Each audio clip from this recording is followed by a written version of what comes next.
What's up, YouTube? Got another video coming back for you guys today.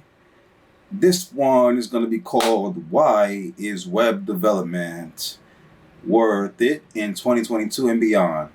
Why is basically creating websites and apps, and things of that nature, being creative on social media, meaning creating like assets for social media, like logos and things like that, and video content and content creation.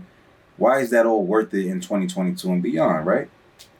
So first and foremost, job outlook, right? So because the nature of everything in the world, especially because of coronavirus, the C word, pandemic, is because we just came out of the harsh period of that back in the last 2 years. A lot of businesses and individuals, for example, have to transfer their operations online, and not just like, let's say you are an individual and you like, you know what, I've been working at this job for X amount of years, and I want to transition myself to be a business owner or a self-employed individual, right? A sole proprietor, right? How would you do this? Well, the number one way to do this in 2022 and beyond will probably, I'm not gonna say probably, it is to establish an online business of some sort, a web business of some sort. You would do that, and that's probably gonna be a best option versus a physical business like like renting a space, and you have like a building where you rent it. It will be a lot cheaper and probably more cost effective in the future to rent. To establish an online business, right? So like I said, basically, because of the pandemic, right, and other reasons, of course, because the technology boom, of course, that happened in like 2003 or something like that, where the internet became really, really popular. Now it's like everything. It's on your phone, it's on your tablet, laptop, everywhere, right? So, like I said, number one reason is the job outlook, right?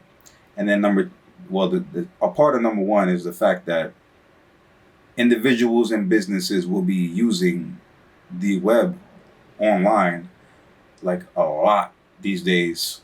So knowing how to build apps and websites, and being a content creator, whether that's video or maybe you make music that can be good for marketing purposes, advertising purposes, or maybe you're a photographer, or maybe you're really good with the camera, and like I said, you do video content creation, but obviously you would need to capture a lot of that content, or you can find it online, whichever you choose. I happen to be a videographer, and I happen to like catching my own content, but as well as finding content online that's provided by other people, third parties, right? So yeah.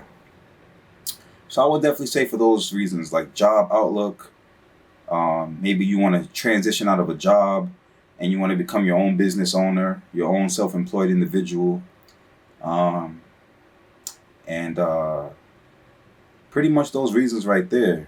And also, it's a great way, making apps, making websites, content creation, making logos, graphic design. All of these things are very, very much needed in 2022 and beyond.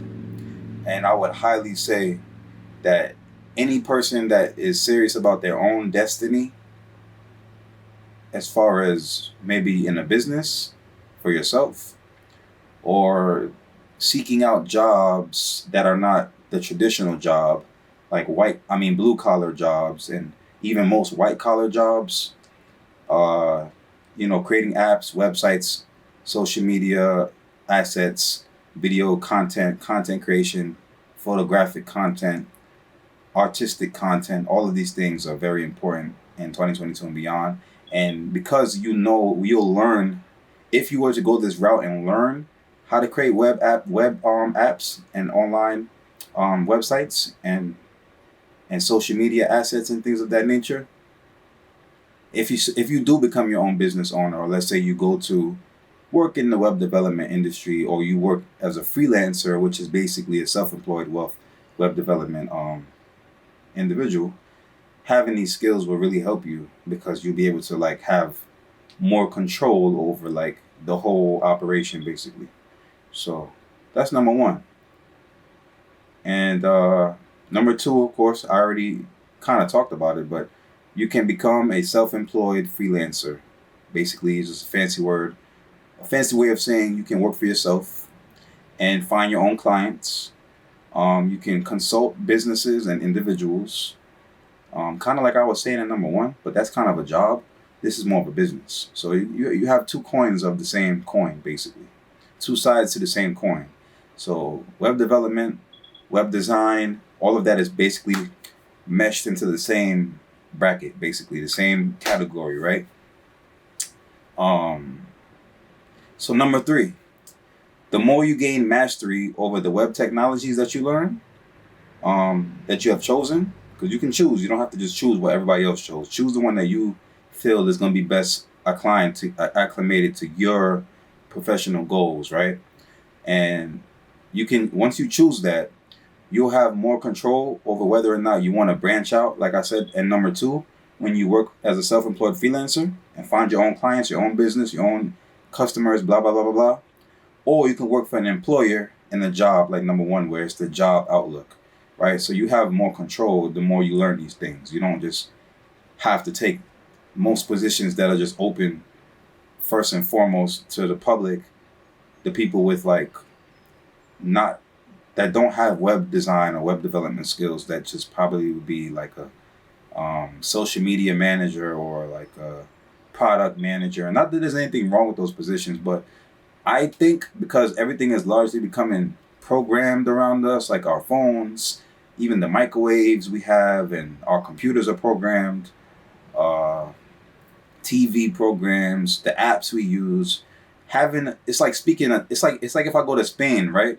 And I don't know how to speak Spanish, or if I go to Brazil or Mexico and I only speak English, but if I knew how to speak Spanish and I know how to speak it really well, that will open up many more doors to me, right? It's the same thing with learning web technology, web technology and programming. Basically, it's like learning another language, but for the business world, for the job world. That without knowing that language, you're really shooting yourself in the foot. Really, I'm not saying everybody will be disadvantaged from not knowing it, but in a way you will be if you ever wanted to do work that's out of the traditional blue collar or white collar field. I mean, realm, right? Yeah. So basically, yeah. Not to mention they're teaching it to children nowadays, like regular prerequisites like math and science and social studies and all that stuff. They're teaching it to their children. I mean, they're teaching it to children in grade school and elementary and high school. So now it's like something that's like they like the higher ups, the higher echelons of society know that this programming and web development, web design is something that most people are going to have to know how to do, like, or at least be familiar with, right? So you can be familiar with it. You don't have to be an expert. You can be familiar with it first, right?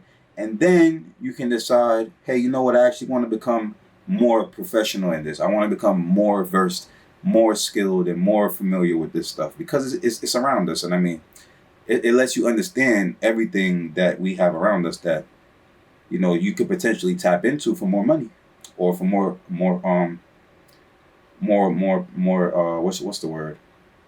More opportunities, right? Number 4, every industry can use a great web developer or engineer. They're used interchangeably, engineer and developer, right? And then you got a web designer. So every industry can use a great professional in those skill sets. So it's very in demand. And like I said before, you can work for yourself. You can work for a company, employer. There's so many options you can do, right? So it's like learning how to be an electrician. You can go pretty much anywhere with it. Everywhere needs electricity, right? Everywhere needs a plumber, right? It's kind of like a trade like that. It's kind of like that, basically. It's not kind of like that. It's very much like that. And then you got number 5. It is not going anywhere, anytime, as a profession or a skill set. Once you learn it, like how you learn artwork, if you're an artist like me, and you learn how to draw and paint and things like that, you got it for life. and it's not going anywhere. Just like the old masters, like Leonardo da Vinci, just to name one out of my mind. You know, who else? It's funny because I can't think of any more right now. But the old artists that like were from the Renaissance period, and many great artists over time, like Andrew Loomis, for example. You know, there's many great Barrington Barber, many great artists learned those skills, and their whole life they were able to carry those skills in any country, any state. They were always they always found some way to be needed and or to have their skills desired by companies, businesses, or individuals. Why? Because they sowed the seed of learning a skill set that would not go away anytime soon, and it will always be needed or wanted in some way or another, or desired, right? It's the same thing with web development, web design, web engineering, software engineering. It's all the same. It's just like a trade, and once you learn it and you get good at it and you really understand it, you can bring it anywhere, and you can reap benefits by knowing it. So that's my video today. I just wanted to run those tips by y'all real quick. Hopefully it encourage you to at least look it up and see if it's something you would like to get into. If you like to use your brain, if you like to use your brain and be creative at the same time, web development, web engineering is something that you would definitely be interested in looking into. All right.